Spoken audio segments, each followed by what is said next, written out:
I got a phone call from Johnny's mom. She seemed excited. She said, "You did call." I just didn't answer because it said Moreland, Wyoming. I don't know anyone from Moreland, Wyoming. In fact, I don't know anyone from Wyoming. And I said, "You do now." We talked a little more, and I said I'd be in touch. Drove down to Harlem, parked right out front, took my bag up to Johnny's, using his mom's keys to get in, called Professor Curley to tell her I was there. She was coming soon. She had to get her bangs cut first. I called Jack to see what he was up to, and he said he was at the studio, that I could come over. I waited around for Professor Curley. When she showed up, I said hello and stuff. I said I should get going. I gave her the keys I found in the drawer on the far left of the kitchen counter. Keys I checked to make sure it worked, both the apartment door and the building door. I said I'd be back later. I hit the skids. Taking the train to Willie B.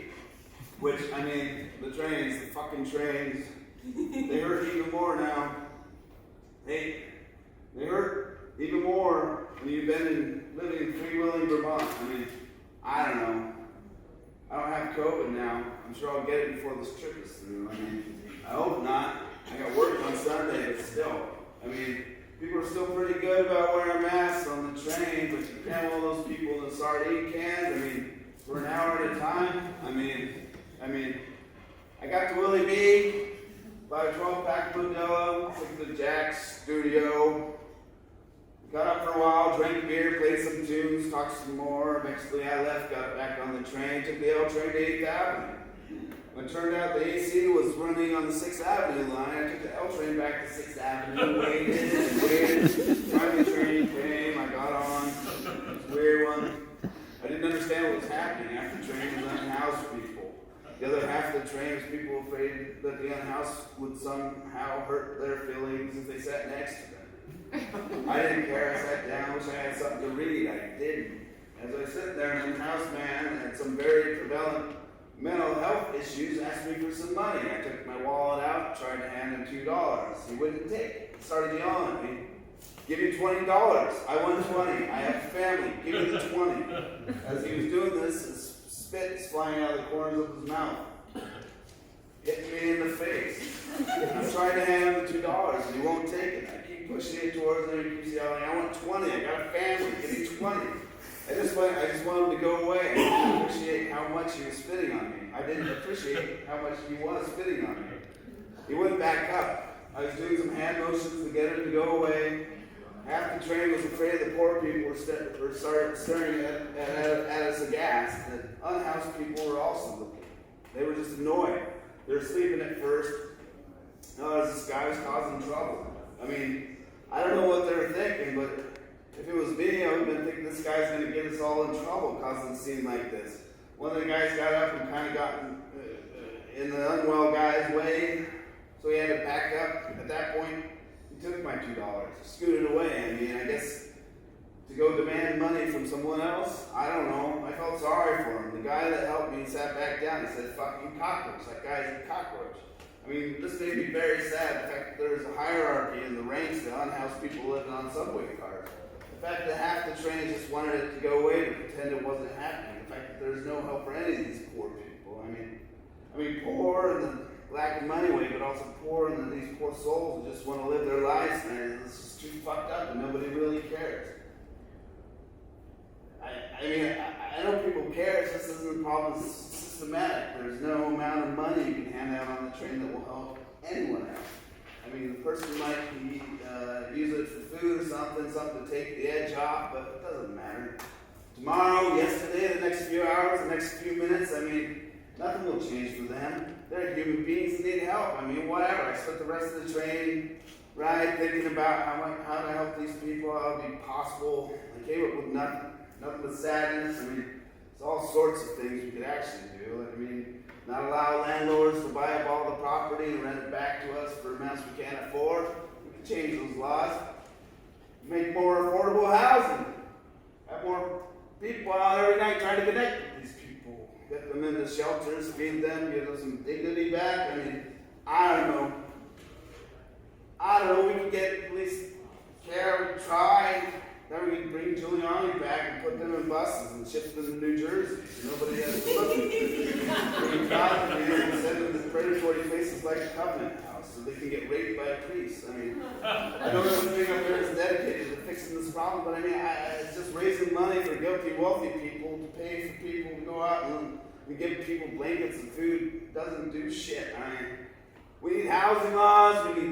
We need them yesterday. We need them decades ago. The fact that we can't rent a place in New York City for longer than a year without having your rent increase, I mean, this is bullshit. I don't want to hear about markets and supply and demand bullshit. We have plenty of housing. We just choose not to give it to poor people because we are the nation's selfish, lying assholes who think the poor people deserve every bit of suffering that they get. Because, I don't know, God, I mean, you must be stupid if you're poor, otherwise you wouldn't be poor, right? I mean, God makes you rich by making you smart. Therefore, God makes you poor by making you stupid. Those are just facts. Hey, let's get back to the laughs. I mean, earlier went to Ridgewood today to check out some apartments. Two we saw were nice, $2,000 a month, though. I mean, we still don't know what we're going to do when the thing in Philly is done in June. I mean, I'd love to figure out how to be in Vermont and New York City at the same time. Coming up with $3,200 a month is going to be very difficult. I mean, it's not a problem if the work is coming in, but I don't know. I want to work full time just to pay someone else's taxes for them. I mean, Professor Curley needs to be in the city. I just need to be somewhere, either in Vermont or in the city. It doesn't matter for work, that is. But still, I mean, Professor Curley makes her money the old-fashioned way. I mean, she's an artist. Her income depends on personal success. There's no guarantees. This last year was very good for her. Next year, who knows? Art is fickle as a motherfucker. I mean, you can't pay your rent with arts features, right? I mean, whatever. It's funny to have one conversation about getting people off the streets because they can't afford housing, and then switch over to a conversation about having two houses that you may or may not be able to afford. I mean, I understand the irony.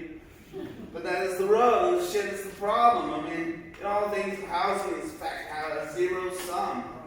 Two houses and two people looking for houses. One person takes both houses, that means the second person gets zero houses. I mean, it's not like we're buying the shit up, we're just renting, paying other people's taxes for the investment that they made because they're lucky enough to have money in the first place. I mean, also, don't give me that bootstrap, but don't give me that bootstrap bullshit either. I shouldn't have to work full time and focus on one thing only, the acquisition of property, just to live in this world. I mean, I don't care for ownership. I find it immoral, but that's just my philosophy. I don't mind renting. I don't need to have a pile of gold leave for my children when I die, and they shouldn't need a pile of gold just to survive. I mean, you see what I mean? What I mean is, housing is a right, not a privilege. Fuck! I was supposed to get back to the laughs. I mean, it's supposed to be entertaining. Get you all to sign up for my newsletter. But I went and I fucked it up. I mean, at least I'm not talking politics, right? I mean, I have quite a few things to say about things happening right now, but I won't. No matter why. Why, you ask? I mean, I don't know. I don't know. I just know nobody wants to hear it. And if I'm so inclined to be political, I just run for city Congress. Maybe I will. That will shut you guys up. I mean, you'll see. You can't push old Joe around anymore, you little dipshits. I mean, I don't know. I have to go to the car in the morning, get the books and writing, hold a Tom studio at some point, buy some ice, beer. I mean, I made video for the reading, but I think I need to bring my computer to play it. I wish I would have thought about this a little.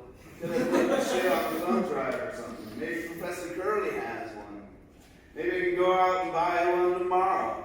After I go to the bank, after I move the car, I came down here to have a good time, and all I do is go from one place to another, try and keep my shit together. Thinking about trains and cars, computers and books. I mean, the second I wake up on Friday, I need to haul ass back to Vermont, drill some holes in some maple trees, chop some wood, get my shit together for next week. I mean, this fucking racist Albany job is just a real pain in my ass. I mean, it just never ends. I can't catch a break. I really can't catch a break. Oh, one last thing. We went out to dinner at some place called Rolo's. Murphy came along for a while. We ate fried shrimp, fried potatoes, duck spring rolls. fried greens, there's beers, and mixed drinks, and wine. I mean, and guess what, Pete? The money I made selling all the stage weights, scrapyard in Buffalo. I mean, Murphy paid for her own stuff. I wasn't feeling that rich, but still, first time in what, 2 years since we went out like that? I mean, I don't know what I mean. We got carded on the way in, our waiter wore a mask. He was the only one there that did it. I don't know if it's a good thing or a bad thing. I mean, as far as I'm concerned, we already gave up on this shit. It kind of makes it funny to get carded. I forgot I even had a Vex card in my wallet. I mean, had it up on there, I would have had to look for the picture on my phone, which I mean, that picture is just a picture of a card that I have. It's all theater. Masks on trains, not so much. Vex cards in restaurants, where nobody aside from the waiters wearing a mask inside. I mean, if anything, it just keeps idiots away from enjoying a nice night out. I mean, it's not really it's idiots who will give up their freedom to make the point that they couldn't give two shits about other fellow human beings. Even if it's just theater. I mean, as Murphy once put it, the dicks in the elevator who told her to fuck off for some reason. I hope you enjoy your abortion, whatever that means.